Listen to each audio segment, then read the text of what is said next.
The US dollar surged against a basket of major currencies on Friday. The catalysts driving the greenback higher were concerns over the economic impact of the coronavirus, weaker than expected German industrial production, and a better than expected US jobs report. The US dollar index gained 0.2% on Friday to finish at 98.70. For the week, it advanced by 0.8%. The dollar advanced after the report showed US non-farm payrolls increased by 225,000 jobs in January. Meanwhile, economies had forecast payrolls would rise by 160,000 jobs.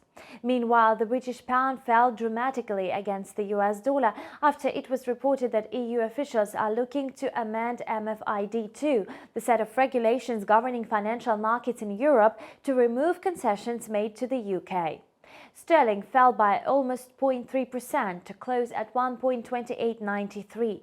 However, following the sell-off, the pound was higher after the UK Market Services PMI saw a surprise rise to 53.9 versus expectations for it to hold steady at 52.9, printed in December.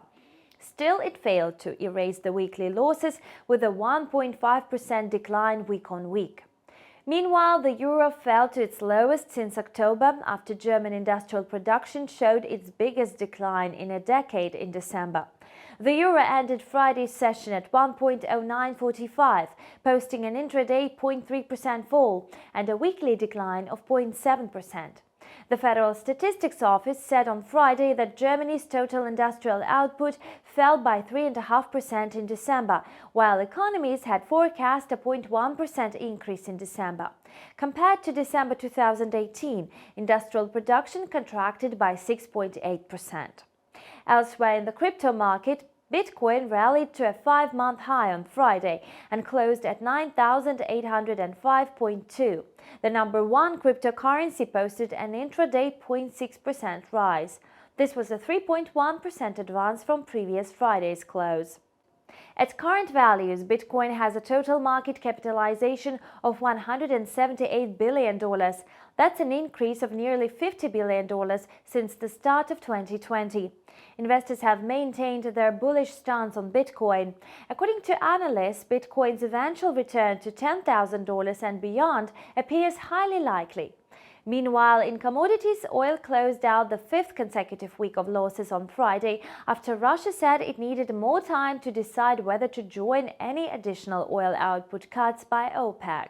International benchmark Brent crude oil settled down 0.84% at $54.47 on Friday. Meanwhile, New York traded WTI US crude benchmark closed down 1.2% at $50.32 a barrel. For the week, Brent fell by 6.3% and WTI lost 2.4%. Combined losses over 5 weeks stood at more than 22% for both benchmarks, leaving them in the bear market territory. Producers in OPEC Plus are scheduled to meet in Vienna on March 5 and 6. We could see a sideways to lower trade until Russia makes its decision about making larger production cuts along with OPEC and its other allies. If Russia decides not to cut production, prices could plummet. In the meantime, gold prices held rock steady above the $1,500 level.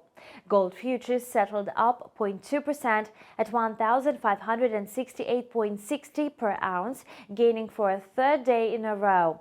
But on a weekly basis, gold fell by 0.9%, the first time since mid-December.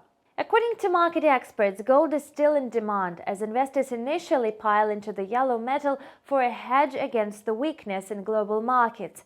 Analysts forecast the $1,550 to $1,600 trading range in gold to continue. You've watched the combined review of currency and commodity markets on InstaTV with me, Anna Kasatkina. Thank you for watching and see you back soon.